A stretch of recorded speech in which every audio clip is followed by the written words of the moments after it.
Football experts say well-structured football development tournaments in South Africa are still not sufficient, this despite the emergence of such tournaments in recent years. It's where young players aspiring to make a career out of the game hone their craft and have an opportunity for their talent to be identified. Their views were made at the start of the Engen Knock-out Challenge regional finals in Cape Town this weekend.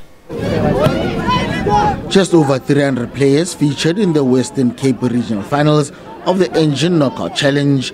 They form part of a bigger group of players that dream of becoming professionals. But the reality is that the dream will not come true for many.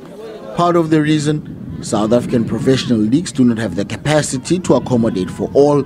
However, these players are an important instrument to ensure that quality players end up in top-flight football. It's a process, it's not a given that we will find South Africa's next big star here. But if we don't have these kind of events, you won't know which players you can unearth here. The challenge is how these players' progress is monitored. With many structured tournaments like this one, SAFA needs to step in to implement a schedule and format for these tournaments.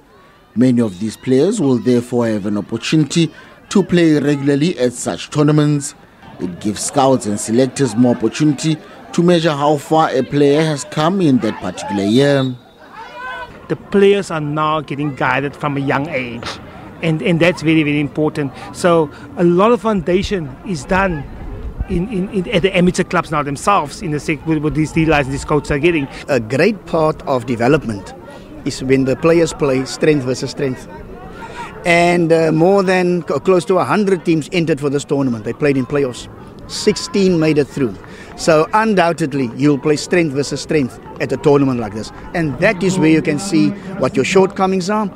The Engen Knock-out Challenge is in its 16th year. It boasts 180 professional players that have in the past played in this tournament. This weekend, Hellenic were crowned Western Cape winners after beating Grassy Park United 2-1 in the final, and will play in the national finals in October. SABC News, Cape Town.